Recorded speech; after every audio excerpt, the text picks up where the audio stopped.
Hey, playlisters, do you ever feel sometimes like you just want to turn your coworkers or colleagues into chatbots that you can boss around?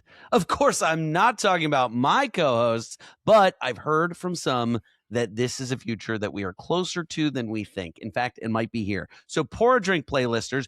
Only say nice things about your favorite co-host because we're bringing you into our group chat about politics and the next generation of political leaders in this country. This is Political Playlist Happy Hour. Welcome to Political Playlist. All right, are we ready, guys? Happy Hour. Happy hour. We fucked that up so bad. Hey, everybody. Welcome to Political Playlist Happy Hour. I'm Michael Kristoff. I'm Anna Muskie-Goldwyn. And I'm Anthony Barquette. Heard you were bashing us in the cold open. And I would never do that.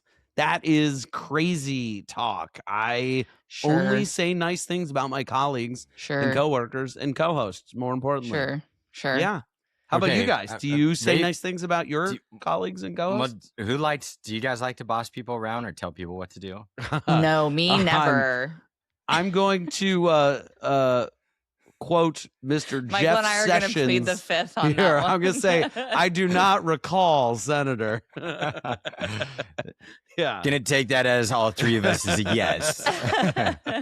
We just all boss each other around. Oh, well, you know who else is bossing around? I just need to have a little rant about the Met Gala. You go off, Queen. Are you guys aware? Okay, so I think the Met Gala is so fun. I feel like it's always, I just love the whole I think it's great. I think it's pomp great. and circumstance of it. Yeah. But did you know that Lauren Sanchez and Jeff Bezos bought their way into co-hosting it this year for a $10 million donation to the Metropolitan Museum of Art? And what I will say is, if you're gonna give $10 million, $10,000 is like a penny, $10 million to an event to host it, to co-host it, whatever. Yeah. And it's an event that is for fashion. And it's an event that is all about the avant-garde. And the theme this year is fashion as art. There's so much opportunity to just like, it's an easy theme. It's like just be art, right? And fucking Lauren Sanchez shows up in like a bridesmaid's gown that like looks like it's off the rack at Nordstrom. And I was It's modeled after a famous woman. It doesn't matter. She looks so simple. I love her. Like, tell me who it's modeled after. Well, It's supposed to be like a play. I have not seen this dress. I'm Googling this now in real time, and I will be the deciding vote between these two bickering judges here. And we are, I'll say this, like the kind of issue I have with just them buying their way into everything is that they're kind of just injecting themselves into fields that aren't theirs. Correct. You know what I mean? Well, it's sort of so like there was a great video.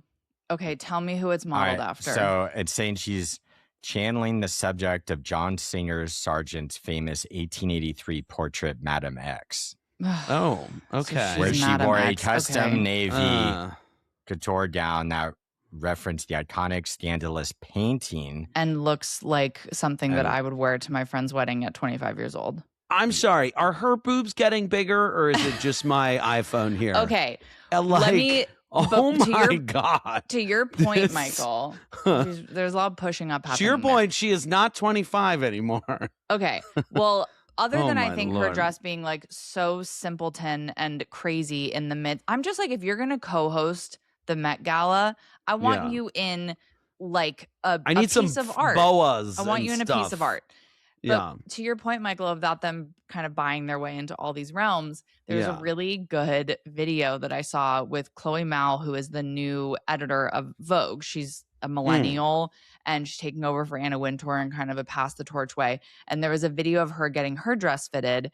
And in the video, the interviewer was like, so what do you think about, having Lauren Sanchez and Jeff Bezos like as co-hosts, something like that?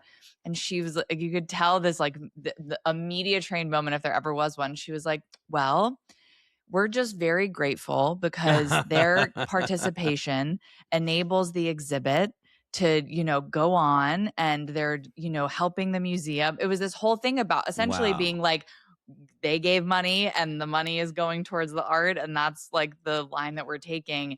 And she did say something to your point where she said, Lauren is really pushing herself into all these different worlds. And I was like, that's a nice way to put it. Yeah, pushing. Well, looking at this photo, I mean, Nicole Kidman looks incredible. And she her daughter, is somebody who she went with. She can do no wrong. Yeah. And honestly, Anna Wintour looks amazing too. She looks fantastic. And it kind of feels like Lauren Sanchez just put into ChatGPT, I'm going to the Met Gala and the theme is art. What should I wear? And it was like, hey, do you know about this famous painting? And like, maybe you go as her. And she was like, okay. And that is as far as they she didn't do a good job. I agree. But and this is what is always amazes me with billionaires, where of course, anytime the Bezoses do something, there's going to be a lot of people who are upset. Like I'm sure you heard they found like 3,000 bottles of human piss in the Met. In the Met, protesting it. Really? And but like if they're gonna give 10 million to the Met, they should have like partnered this with doing 5 or 10 million to advance young artists like across the country. Or by the way, just give $10 million to the Met and don't make it about you. Yeah, Anthony, to your point, like, make it like, as we say in the writer's room, like hang a lantern on it. I mean, if you're going to do 10 to the Met, start a $10 million fund for emerging artists and have them at the Met with you as your guests. And frankly, Lauren Sanchez should have had a young designer do her dress who no one knows and been like, right, if you're going to show someone anything, get Anthony on that PR team. I mean, what is going on with it's not that complicated. Recently? It's not that complicated. I think you should have a new business of being a billionaire consultant, like how you think billionaires should be behaving and acting. It seems so easy to me, honestly. It does. Like that. That was the first idea that came to mind. I haven't even thought about this. Like, God. Well, speaking of billionaires, yes. Today, Anna, do you have news? do you have news? Are you one? Please tell me you're a billionaire so I can quit my life. Billy won the lottery this weekend. Oh my God. No. Today, I'm sorry, Michael, I'm stealing your thunder, but this was my topic that I pitched, so I'm going to introduce it, which is that on today's episode, we're going to talk about how to talk about AI and the fact that no one is really talking about it in the political world. Amen, sister. And I texted these guys today and I was like, I really want to talk about AI because I feel like every conversation that I'm having recently that has any sort of intellectual bend to it comes back to AI. Every new non-political news article that I read comes back to AI. Every day it feels like there's some sort of report about the jobs being lost and the fear amongst people about AI. But then when we are in this world of political research and thinking of like, what are, young voices in politics saying? What are old voices in politics saying? What are people in the political world doing at the federal level? Obviously, there's a lot going on. We are in the middle of a war, of course, and there's an affordability crisis and all this stuff. But like, I don't know if it's just me.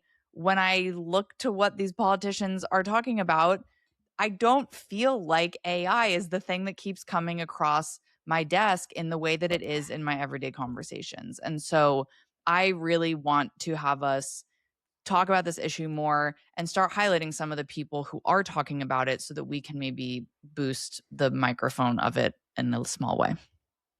Yeah. And I'll say, certainly in your and my profession, Anna, AI has been a thing that really, I think, burst through the door in 2023 during the strikes, because that was something, as it started to emerge, AI, it kind of came here pretty fast.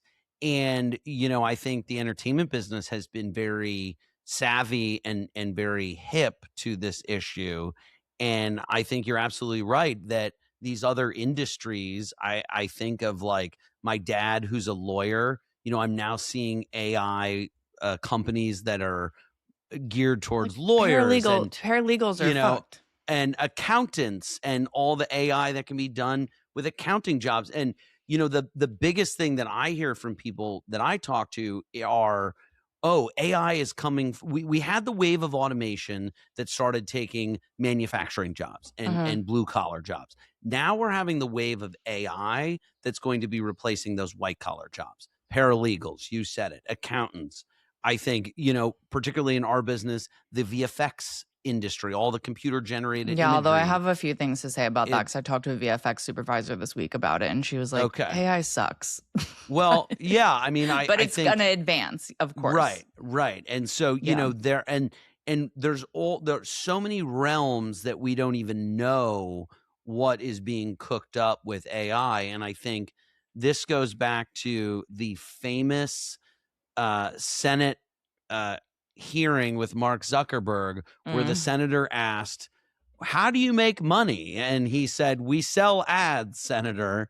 And I feel like Congress is so behind on acting on this, yet this seems to be the one issue that a lot of very surprising polar opposite people in Congress are starting to band together and agree on. Correct. So what are you seeing, Anna, here? Well, I kind of thought it would be interesting. Part of the reason I've been thinking about this is that we've started to use AI in our political playlist world, spearheaded by Anthony, and or as his name is listed today, Brian Gnome. I don't know why it says Brian Gnomes. No. Well, it used to say Christy Gnomes something. So and I forgot to take the S off. Brian Gnomes breasts. Yeah. Brian Gnomes actually drives for Uber in La Jolla. Really great guy. He brought Anthony back from the bar the other night and they traded info. But before I get into the bipartisan political angle of this, I was just wondering, Anthony, if you can talk a little bit about like what your experience has been as it relates to kind of how we're trying to grow and innovate here with diving into AI, as I know you have been kind of wholeheartedly. Well, I think one of the interesting things with the AI too is I know a lot of people who are completely against it. Like they don't want to use it because it uses so much energy. That's, so people who really care about the environment think like they don't even personally want to use it. The way I like to kind of use it as well, and what we're kind of using for political playlists, is it's interesting to see how factually right it is sometimes, and sometimes it's not, right? Yeah. So like kind of testing it on like, hey, what is the Trump administration doing on X, Y, and Z? And we've had it make certain things for us, and sometimes it's been wrong. And that's what I feel AI can do to advance things is, it's a conversation with this piece right now. Right. But it does help you create content, right? You give it a prompt and you have to have it probably go through various iterations. Like I kind of joke, it was like when I started in finance and giving a PowerPoint presentation to our managing director, we were on like version 27, and that's how I kind of feel it is working with Claude and ChatGPT. Now, I really do believe if people are not using this to their advantage, like you will fall behind. And like, I mean, this is just how fast it's moving, to put this in in numbers. So in February of 2025, this was less than a year ago, 400 million weekly users. Wow. On ChatGPT? It's in general. ChatGPT and AI. Okay. Yeah. Okay. Now it's close to 1 billion weekly users. Whoa. That's it. That's in less than a year, right? Wow. And one thing that is pretty crazy to see from a stat is 75% of consumers worry about misinformation on it, and 50% feel more concerned than excited about this. So it's 50-50 split. But when you look at those numbers, that's faster than smartphone adoption. social media and even the internet when you put it in perspective, right? Wow. So it's on ChatGPT, supposedly there's 2 to 2.5 billion prompts per day. There's 5+ billion monthly visits and 29,000 prompts per second. Like, wow, that's a lot. Yeah. That is nuts. Well, let me give you some stats on the political side of this, which is 66% of voters say they're concerned about AI. That's up from 56% in 2023. And both parties agree that this is a bigger issue. And another stat is that voters say 63% of voters say AI hurts privacy, and 56% of voters say U.S. job creation is in jeopardy. So I think that like when we dive into this here, and when we start talking about, okay, what are our politicians saying and what are people worried about? I think the question is, we are living in a world right now that already seems to be unaffordable for a lot of people. Prices seem to be outpacing. I think the statistic is prices are going up 1.75 times more than the average paycheck. Wow. So salaries are not keeping up. And now we are seeing all of this AI come in and as you said, Anthony, making posts better than like a graphic designer would that we'd be paying hourly. Or, I've started using it for research, and, it's like the amount of time you have to double check facts feels like it's totally worth it for the amount of fast research it can do in a Very short true. amount of time. And, I think the question is, okay, well, what is the role of the federal government in regulating this? Yeah. And I think that is a question that nobody has really answered. Certainly politicians haven't answered this, but Anna, what are some starting to do and say about it? I mean, the headline of this for me that I think is really important is that the issue of AI does not belong to one party or another. So in an NBC News poll, most voters believe that the risks of AI outweigh the benefits. A fifth of voters say Republicans are better at handling it. A fifth of voters say Democrats are better at handling it. And a third say neither party was good at handling it. So not only is it up for grabs, but it's potentially this territory for bipartisanship. And the problem is that money and lobbying and politics, sort of as usual, is getting in the way of one party owning the issue or a handful of politicians working in a bipartisan manner to own the issue in a bipartisan way.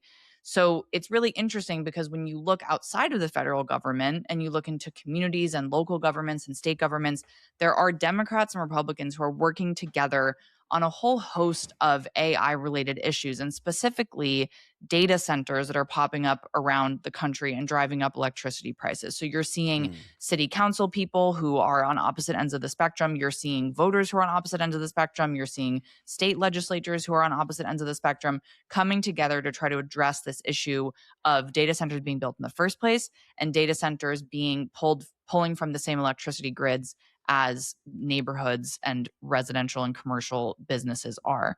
Because you're saying, just sorry to interrupt, but just to clarify here, you're saying that, okay, so a data center goes into my town or community. That is going to increase the amount of electricity used on that grid. And therefore, that's going to drive my cost of daily electricity use up. Correct. And so talking about the affordability crisis, that is obviously a big part of it for some of these communities. And it is bringing people who disagree on a lot of other policy issues together.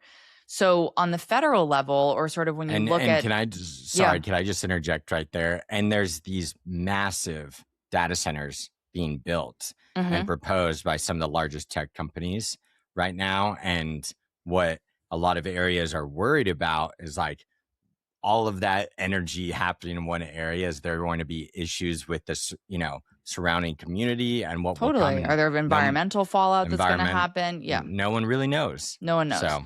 So, but it's a huge windfall financially for those cities as well, right? it is, but then who's benefiting from that is really the question. Totally. So when you talk about AI and look at federal politicians or politicians that are sort of, important in our national landscape, we have people like Bernie Sanders and Ron DeSantis suddenly sounding like they're beating the same drum. So Bernie Sanders is constantly sounding the alarm about AI. He recently came out pretty much against what almost everyone else is saying and saying that we should actually be cooperating with China.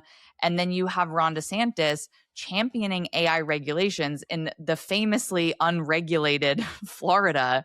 And he is actually getting pushback from his own Republican legislature in the state in his attempt to pass some of these AI regulations. So those two figures couldn't be further away on pretty much every other issue. But you have these two guys who are both saying we have to do something about this. And so that's like an unlikely pairing. We also have Missouri But Republican. Before we get into the other ones, Bernie said something kind of strange to me, which I think would really go against what on the if any Republicans are agreeing with him. He said he thinks that we should be working with China on That's our what I AI. just said. Yeah, and like to me, that's a surprising tone.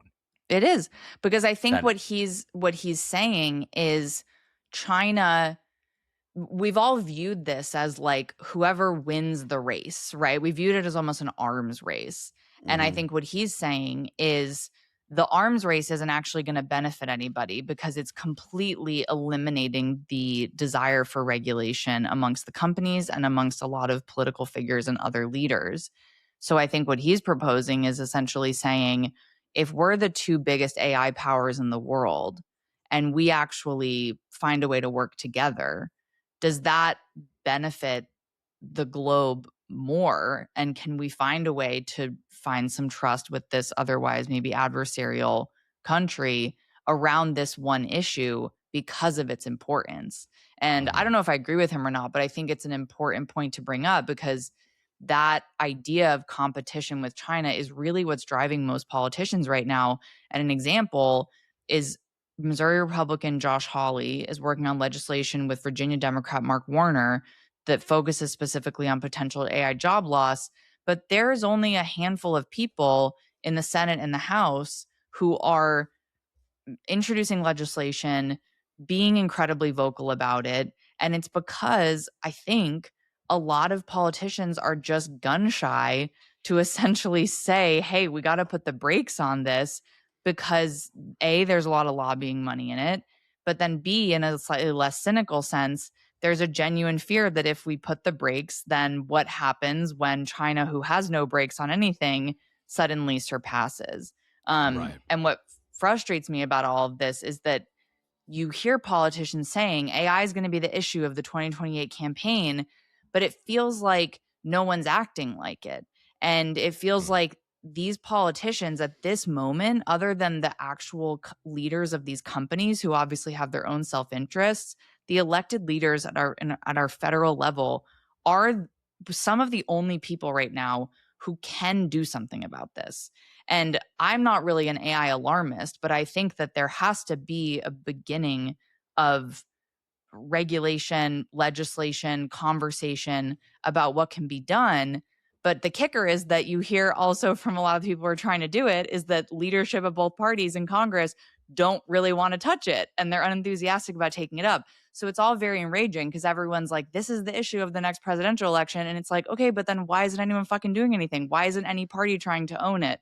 So it's enraging to me a little bit as a citizen. I agree with all that. And I think that, just getting back to the Bernie of it all, I think it's interesting his point of view on this because there's some of it that is surprising in that he's saying, hey, we actually have to work with China in all of this. But I also think there's some classic Bernie stuff here, which is, hey, if you look at the Trump administration right now, there is such a mega influence with big tech on this administration. And one of his concerns is, okay, well, this is a You look at all of these billionaires who have been right there lockstep with Trump at different events, whether it's the Apple CEO, whether it's Bezos, whether it's Zuckerberg, whether it's go through the who's Elon Musk, the who's who of tech billionaires. They're all right there with a direct line to Trump. And so Bernie takes the approach of, okay, and this has been Bernie for 40 years. This is going to disproportionately affect lower and working class people. This is billionaires buying their influence. And we've seen what happens in our financial sectors when things go too unregulated.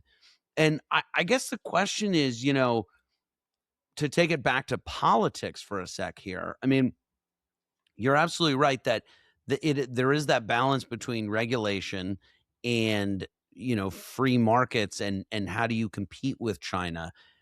I wonder, if we go back to the Biden administration and the major legislation that was the CHIPS Act, I wonder the extent to which this is going to be just strategically useful to the U.S. moving forward. Is this that sort of key foundation platform that we're going to need to build on? Because that is, I can't find anybody in politics who says the CHIPS Act wasn't great. So yeah, I mean, is I that think going to that be a salient political argument for people running in the problem with the CHIPS Act is I think that even though it's incredibly effective, and when you listen to someone like Haley Stevens talk about it, who's sort of, was at the forefront of this idea of chip manufacturing amongst many other people, they can explain why it's so important. But for me, even someone who's tapped into all of it, the CHIPS Act doesn't move me. I'm not thinking oh, thank God we have the CHIPS Act. This is how we're going to be a leader in AI. This is how we're, what I'm thinking is it's the vegetables on the plate. It's not the meat. Exactly. And potatoes. And so I think that those are important laws to pass, but I don't think that you can message the CHIPS Act to voters unless they're maybe directly affected by some of these chip making plants that are job creators, or if they're people, So I think what I'm looking for is someone like Josh Hawley. For example, one of the things I found is that Hawley has a legislation he's pushing that's a chatbot safety bill after there were a series of deaths by suicide of children. And he had this really good quote where he said, "It's hard for politicians, even those who are taking gobs of cash from AI companies and social media companies. It's hard to look those parents in the eye and say, I think I'll side with the corporations." Because apparently the corporations were pushing very hard to try to gut this bill before it advanced out of committee. And to me, that's a very small piece of it, right? The thinking about the safety of these chatbots, but that is what I feel resonates with people. Something about job, he has this thing with Mark Warner about job loss. That's something that I think resonates with people. Those are regulations on these companies that are going to be unwelcome by these companies, and unwelcome, I think, by a lot of people in the government as it comes to competition. But that is, I think, what most voters feel is they're I don't want my kids to be talking to a chatbot and do something stupid, much less end their own life because of it. And I also want to understand that if my job's not safe, what are the protections I have to make sure that I can continue in my life? There should definitely be a disclaimer on AI right now, there should right? Be it's more like than a pack of disclaimer. cigarettes, right? And it's by the way, what is being produced, and it should almost it has to sit there every time you're asking this question, so you are looking it directly in the eye while you're reading something. But I thought kind of going back to a little bit of what Michael was saying, and I don't want to miss this because it was sort of breaking news today in a very random headline that I saw, was that the Trump administration is going to consider reviewing or vetting AI models before they're released to the public, possibly by an executive order. And there's talks of this creation of an AI oversight or working group. I mean, my first thought was, wow, Trump's even creating a more of a bottleneck where these guys have to kiss the ring. And I'm like, brilliant right, because they'll be idea. on that Right, committee, he's going to that get first review look at the committee. investment decks Yes, and be like, "Hey, and- Don Jr. and Eric, you should look at this." And as soon as something's not favorable to them, he can say, "We're not going to allow you to move forward with that algorithm because we see an issue."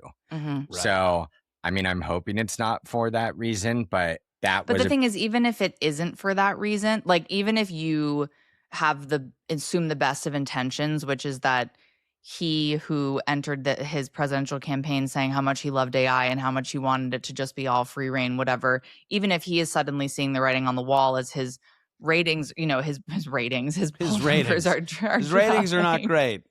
No, he's a ratings. Listen, he deals in ratings. This is The Apprentice. Rating is dropping so much that even if he and his advisors and whatever are understanding, okay, we have to kind of take a position on this, and this is their solution. Even if that's the case, this advisory committee is still involving the leaders of all of these companies in the conversation. And I think that, of course, those voices need to be heard when you're talking about writing regulation, but they should not be deciding the regulation. We should have the people that we elect into Congress who are listening to the people that they represent, hearing from the executives of these countries, but then making independent decisions about how to handle it. And I think that we can all understand, to Michael's point earlier about the sort of tech infiltration in the Trump administration, that there isn't going to be some sort of independent review. It's going to be like a cooperative review that ultimately I don't think we'll go very far, and they're maybe hoping that like that committee in and of itself is enough to make voters feel like they're doing something, but I don't really buy it. Mm-hmm. So let me ask you guys this. Let me ask you a question. How, of the daily work that you guys do in your own lives, or just like, and even not even daily work, just like daily in your daily day, your daily routine. Okay, Mr. Redundant. Yes. Yeah. Like how much are you using AI, whether it be Claude or ChatGPT or any number of these, or Siri? If you're still, I'm probably using Siri. Anthony's probably using it a lot more than me. I feel like I don't use it every day. But I will use it, several times a week. But for me, it's mainly research. It's a lot of like asking random questions that I need a quick answer to. Trying to think of comebacks to Anthony's text messages. I don't need AI to write comebacks for me. I'm good at that. I mean, my day basically starts, I wake up, roll over, wash my face, and Kiss then Claude. I put my dreams in Claude and say, what was that about? And let me tell you, some are not positive. And you're off to the races. But I would say I mostly use Claude and ChatGPT like Google now. And I find myself when I go to Google, I'm like, why the hell am I using Google when I can go to Claude and probably get or ChatGPT and get a faster answer actually, and like more context and more substance to it. And I've joked with you guys sometimes with ChatGPT or Claude, you're writing with it and you're like, okay, great. And then it's like, want me to put together a PowerPoint presentation on this? You're like, okay, chill out. Stop, you're like, no, stop, you brown noser, but I love you. Well, I'll tell you what I've used it for. I'm a horrible speller, and you guys have read things that I've written. Yeah. And I just am a horrible speller. Yeah, it's one of my few bad qualities.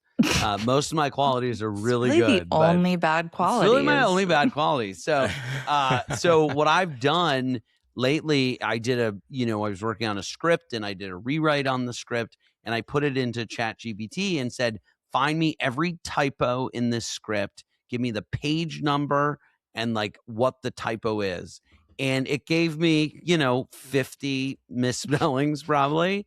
And it was like, great. If I read through this, I wouldn't have caught some of them. Or you'd wait for like 4 days for someone else to proofread it for you. Right, exactly. And I was like, oh, this is it's not going to write the script for us.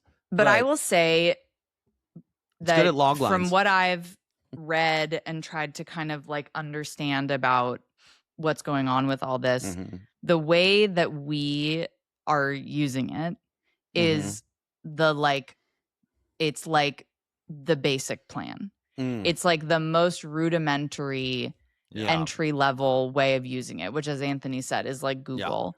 And I think that what I am not sure is in my interest or wheelhouse, but I think is the future for a lot of people, is cracking the code of like it literally making your life easier. And I think that there really is an upside to that. Like, I'm not an anti-AI person. I know plenty of people who are. I know plenty of artists who are specifically, but I'm very curious to see how we all begin to adopt it, not just as like a research tool, a Google tool, but if there's a way that it will become sort of synonymous with our lives, like a smartphone, where over time we kind of learn to adopt it in more advanced ways. Because I think that people are already doing that, and people like you and me are using it for incredibly advanced things going on in the backgrounds of their lives. And I find it both impressive and scary. I think it's ultimately the natural extension of how we're all using it is that it is a collaborator, right? It's somebody that we can bounce well, I don't want to say friend, because I'm joking. I know that people are using it to like be like, I was on a date with this person. They said this. What should I do? And like, that's crazy a little bit. But I do think that it's like, again, going back to, my profession of writing, which is also your profession, Anna. And it's like, okay, let's say you are in a writer's room. You have other writers there. You throw out an idea. Just having somebody say something back as you're ideating and doing this kind of stuff. I feel like the natural evolution of, how we use it is this like collaborator that we're you're saying something, suggest something back to me. Maybe you're not using that suggestion, but it's then triggering an idea, and it's like really just a sounding board. Like, don't have it do all the work for you. Just use it, do the work, and say the work you're doing to it, which will spit back things and ideas that will help make your work better. I'm just saying that that's entry level shit. Yeah. It's and like I'm curious. The ways that are yeah. There's a lot of AI companies right now. Once again, which I think will be a positive, is it's like helping people who can't afford a lawyer, like how to file things, and I like that's going to be a huge positive here. The education part. Somebody I know did all their taxes on. I was going to say, can't wait until I don't need to pay a fucking accountant to do my taxes. But what I think is going to be interesting is like when someone gets in a lawsuit and they talk about ChatGPT, then they're going to subpoena your ChatGPT conversations from a time period. Interesting. And I think that's going to get people a bit freaked out. Because that's like subpoenaing your phone records and back to finish on the meat of the conversation, what is the regulation around that? What is the law that will be written that explains how AI based evidence and material holds up in our United States judicial system? I have an idea. Oh my God. Elect young people who understand and use AI so that the old people who don't understand it aren't the ones making the laws. Nancy Pelosi clap.